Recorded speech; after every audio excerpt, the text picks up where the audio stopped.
तो आइए आज हम शुरू करते हैं लाइन्स एंड एंगल्स, ठीक है, क्लास 7th के लिए। तो सबसे पहले हम इसमें क्या करते हैं, दो टर्म्स होता है जो इंपॉर्टेंट होता है, उसको डेफिनेशन ले लेते हैं, ठीक है।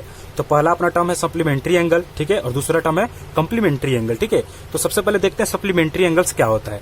तो बोल रहा है अकॉर्डिंग इसका डेफिनेशन क्या है, two angles are said to be supplementary if the sum of measures is 180 degree. मतलब कोई भी दो एंगल वो क्या होता है, एक दूसरे का सप्लीमेंट्री होगा अगर उन दोनों का समेशन कितना होना चाहिए, 180 डिग्री, ठीक है। तो आइए इसको एक एग्जांपल से देखते हैं, ठीक है। तो मान लीजिए एक मैं यहाँ पे एग्जांपल उठाता हूँ, किसके लिए, सप्लीमेंट्री के लिए। तो इसमें सबसे पहले मैं क्या करूंगा, मान लीजिए यहाँ पे अपने पास दो एंगल है, एक एंगल बी है, ए है, और दूसरा अपने पास एंगल क्या है, एंगल बी है। तो मान लीजिए एंगल ए अपने को दिया है कितना, मान लीजिए 100 डिग्री, ठीक है। मैं ये मान लेता हूं उसको कितना दिया है, 100 डिग्री, ठीक है। और इस एंगल ए का सप्लीमेंट्री क्या है, एंगल बी। तो अब क्या कह रहा है कि ये बोल रहा है कि एंगल बी बताइए। तो अकॉर्डिंग टू अगर डेफिनेशन देखे तो डेफिनेशन अपना क्या बोलता है कि angle A plus angle B कितना होता है, ये होता है अपना 180 डिग्री होता है। अकॉर्डिंग टू क्या बोला है कि two angles are said to be supplementary if their sums are 180 degree, ठीक है। उस दोनों का मेजर का समेशन कितना होना चाहिए, 180 डिग्री। एक का मेजर कितना दिया, दैट इज 100 डिग्री, ठीक है। मैंने एंगल ए का 100 डिग्री पुट कर दिया, प्लस एंगल बी हमको फाइंड करना, इक्वल्स टू कितना हो गया, 180 डिग्री हो गया, ठीक है। तो यहां से जब आप समेशन निकालोगे तो एंगल बी कितना हो गया, एंगल बी हो गया 180 degree minus 100 degree. Therefore angle B equals to कितना आ गया, 180 degree minus 100 degree equals to 80 degree, ठीक है। तो ये आपको क्लियर हुआ होगा। तो सप्लीमेंट्री एंगल क्या होता है, सप्लीमेंट्री एंगल होता है कि जब दो एंगल्स का समेशन कितना होना चाहिए आपको, 180 डिग्री होना चाहिए, ठीक है। तो इसमें किस टाइप का सप्लीमेंट्री एंगल का जितना भी क्वेश्चन आएगा वो कैसे आते हैं, वो आते हैं आपको कि एक एंगल मतलब एक एंगल दिया रहेगा और दूसरा एंगल आपसे पूछ लेगा, ठीक है। तो ये बहुत ही सिंपल, ठीक है। तो सप्लीमेंट्री एंगल आपको क्लियर हुआ। दूसरा देखते हैं कम्प्लीमेंट्री एंगल्स, ठीक है। अब कम्प्लीमेंट्री एंगल्स क्या होता है, two angles are said to be complementary if the sum of measure is 90 degree, ठीक है। क्या बोल रहा है कि दो एंगल क्या होता है, एक दूसरे का कम्प्लीमेंट्री होता है if the sum of two angles are क्या कितना होना चाहिए, दैट इज 90 डिग्री, ठीक है। तो आइए इसका भी एक एग्जांपल कर लेते हैं। तो जैसे मान लीजिए यहाँ पे अपने को एग्जांपल में क्या दिया, जैसे मान लीजिए एंगल ए दिया है और एंगल बी दिया है, ठीक है।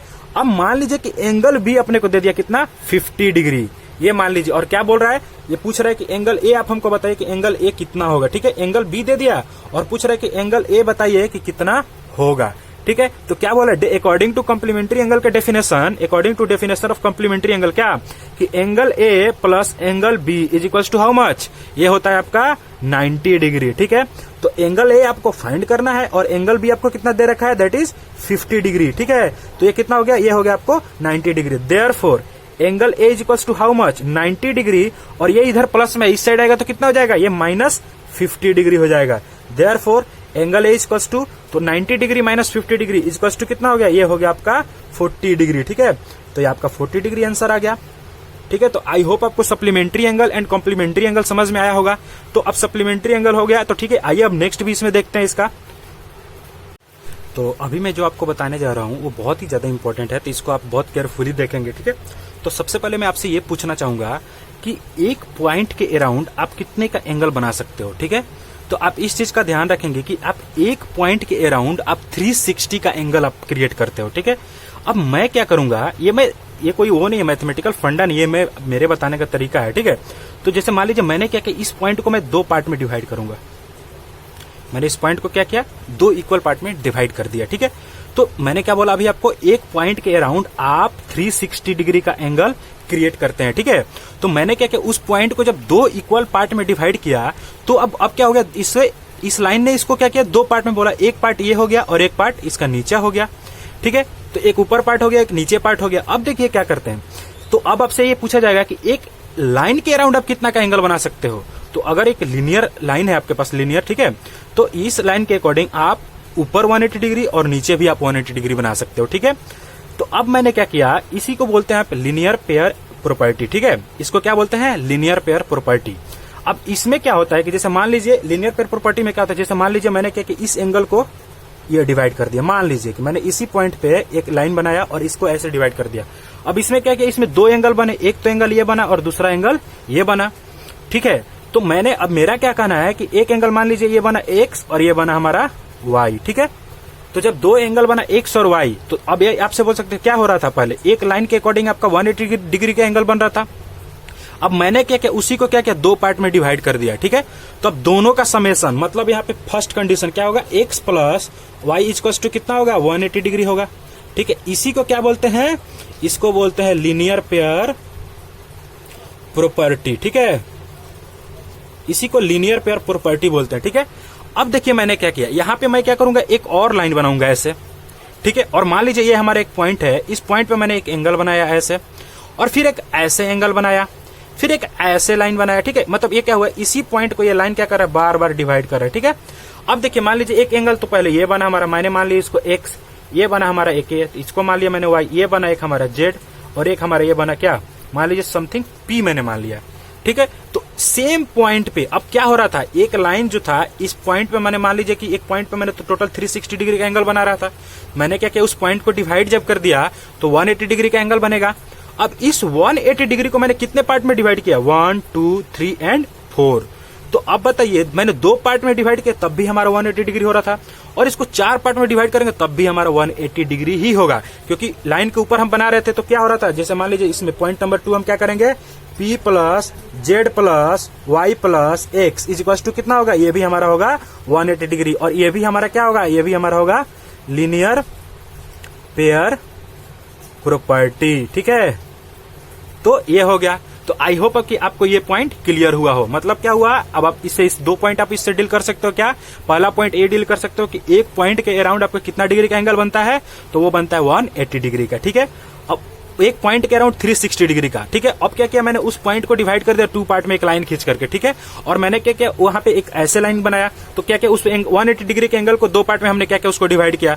फर्दर दूसरे कंडीशन में हमने क्या किया कि तो ये चार पार्ट में मैंने इसको बांटा। ये क्या हो सकता है, मल्टीपल पार्ट में बांट सकता है, तो लेकिन मल्टीपल पार्ट में बांटे चाहे दो पार्ट में बांटे, समेशन ऑफ टोटल एंगल कितना होगा, ये ऊपर का 180 डिग्री ही होगा। तो मैंने यही आपको ये चीज बताना चाहा, ठीक है। तो एक प्रॉपर्टी ये हो गया, ठीक है। तो दूसरा क्या देखते हैं हम, यहाँ पे कुछ फिर से डेफिनेशन है। जैसे मैंने क्या किया है, फर्स्ट लिया है एक्यूट एंगल, ठीक है। तो एक्यूट एंगल क्या होता है, तो मैंने डेफिनेशन में क्या लिखा है, an angle whose measure is less than 90 degree is called acute angle, ठीक है। मतलब क्या होगा, कोई भी एंगल जो 90 डिग्री से छोटा होगा वो क्या होगा अपना, वो एक्यूट एंगल होगा, ठीक है। सेकेंड अपने पास क्या है, राइट एंगल। अब राइट एंगल का क्या डेफिनेशन है, an angle whose measure is exact 90 degree. तो राइट एंगल में क्या होता है, वो 90 डिग्री का होता है, ठीक है, ठीक है। तो एक्यूट एंगल अपना क्या होता है, वो होता है लेस देन 90 डिग्री, और राइट एंगल क्या होता है, एग्जैक्ट 90 डिग्री होता है, ठीक है। जिस एंगल का मेजर 90 डिग्री हो वो क्या होता है, राइट एंगल होता है, ठीक है। अब तीसरा अपने पास क्या है, ऑब्ट्यूज एंगल। ऑब्ट्यूज एंगल क्या होता है, an angle whose measure is greater than 90 degree but less than 180 degree, ठीक है। तो इसमें दो कंडीशन है ऑब्ट्यूज एंगल में, 90 डिग्री से बड़ा होना चाहिए बट 180 डिग्री से क्या होना चाहिए, छोटा होना चाहिए, ठीक है। तो उसको क्या बोलते हैं, ऑब्ट्यूज एंगल बोलते हैं, ठीक है।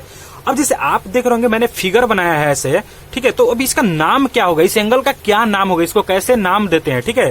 तो जैसे मान लीजिए यहाँ पे मैंने एक एंगल ऐसे बना लिया, ठीक है। तो जैसे मान लीजिए यहाँ पे बनाया ये ए बी और सी, ठीक है। तो इस एंगल का हमको नाम देना है, ठीक है। इस एंगल को नाम देना है, तो इसको हम नाम देते हैं दो तरीका से, इसको हम नाम दे सकते हैं। इसको आप लिख सकते हैं, ये एंगल का साइन है, ठीक है। क्या है, ये एंगल का साइन है। तो एंगल का साइन हो गया, तो एंगल बी इसको भी आप लिख सकते हो, एक डायरेक्ट क्या लिख सकते हो, एंगल बी। और इसको एक और नाम से लिख सकते हो, क्या, एंगल ए। और जिस पॉइंट पे बात कर रहे हो, जहां पे जो एंगल बन रहा है उस पॉइंट को हमेशा आप किस में लिखोगे, बीच में। तो एंगल ए बी सी, ठीक है। इसको आप ऐसे भी लिख सकते हो, एंगल सी, और बी हमेशा बीच में रहेगा क्योंकि आप इसी पॉइंट पे बात कर रहे हो। तो एंगल क्या होगा, एंगल सी बी ए, ठीक है। बी हमेशा क्या रहेगा, बीच में रहेगा, तो ठीक है। तो इसका नाम देने का ये प्रक्रिया हुआ, ठीक है। ऐसे मतलब आप नाम दे सकते हैं इस सिस्टम से। अब देखिए मैं क्या करता हूँ, यहाँ पे क्या लिखेंगे, यहाँ पे लिख सकते हैं आप angle B is equals to एक बार तो इसका एंगल आप बी लिख सकते हैं, और दूसरी बार क्या लिख सकते हैं, एंगल ए बी सी कितना होगा, ये होगा आपका 60 डिग्री, ठीक है। ये 60 डिग्री है। और इसको आप क्या लिख सकते हो, इसको लिख सकते हो आप एंगल पी, और जिस एंगल पे आप बात करते हो हमेशा किस में रहेगा, बीच में रहेगा। तो बीच में किस एंगल पे बात करो, क्यू पे।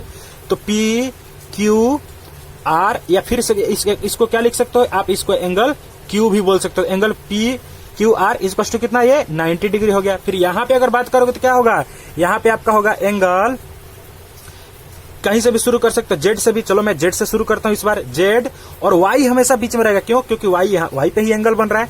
Z Y x is equal to कितना 120 डिग्री। अच्छा मान लीजिए मैंने क्या बोला यहाँ पे ऐसे, ठीक है।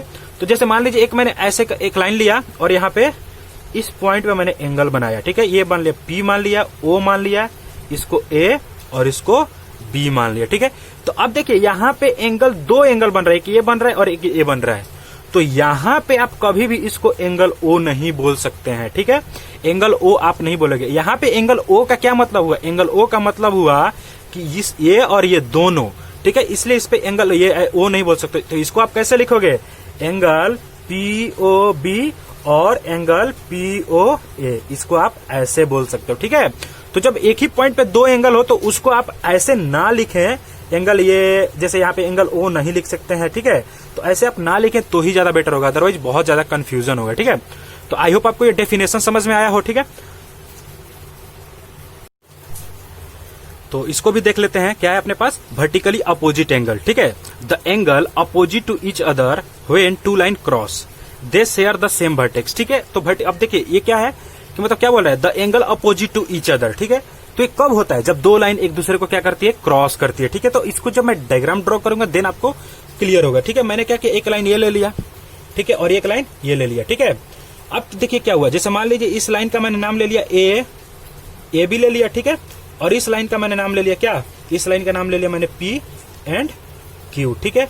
अब मान लीजिए यहाँ पे क्या कर रही है, ये लाइन AB और PQ एक दूसरे को कहां पे क्रॉस कर रहा है? ये क्रॉस कर रहा है एक दूसरे को, मान लीजिए एक पॉइंट पे जिसका नाम हमने क्या दे दिया? O दे दिया, ठीक है। तो क्या होगा, अपने पास दो लाइन हमने लिया, लाइन AB एंड PQ, ठीक है। और लाइन AB एंड PQ एक दूसरे को कहां पे क्रॉस कर रहा है? एक दूसरे को क्रॉस कर रहा है पॉइंट O पर। तो अब देखिए वर्टिकली अपोजिट एंगल कौन सा होगा? ये एंगल और ये एंगल एक दूसरे का अपोजिट है, ठीक है। फिर से आपका ये एंगल और ये एंगल एक दूसरे का अपोजिट है, ठीक है। तो यहाँ पे दो एंगल बन रहा है, जब दो लाइन क्रॉस कर रहा है यहाँ पे, तो यहाँ पे दो अपोजिट एंगल बन रहा है, एक ये और ये, ठीक है। तो इसका क्या फायदा होगा? क्वेश्चन में हम इसको कैसे यूज करेंगे? तो आप याद रखेंगे कि वर्टिकली अपोजिट एंगल जो होता है वो क्या करता है? सेम वर्टेक्स शेयर करता है और उसके अपोजिट एंगल एक दूसरे के क्या होता है? इक्वल होता है, ठीक है। मैंने मान लीजिए इसका नाम दे दिया 1 2 3 और क्या हुआ 4। तो क्या होता है, कैसे अपोजिट एंगल लिखोगे? आप लिखोगे angle 1 is equals to angle 3, sorry क्या हुआ, एंगल 1 इज इक्वल्स टू 3 और ब्रैकेट में क्या लिखोगे आप? यहाँ पे आप लिखोगे वर्टिकली अपोजिट एंगल्स, ठीक है। फिर क्या होगा, angle 2 is equals to angle 4, ये भी क्या? वर्टिकली अपोजिट एंगल्स, ठीक है।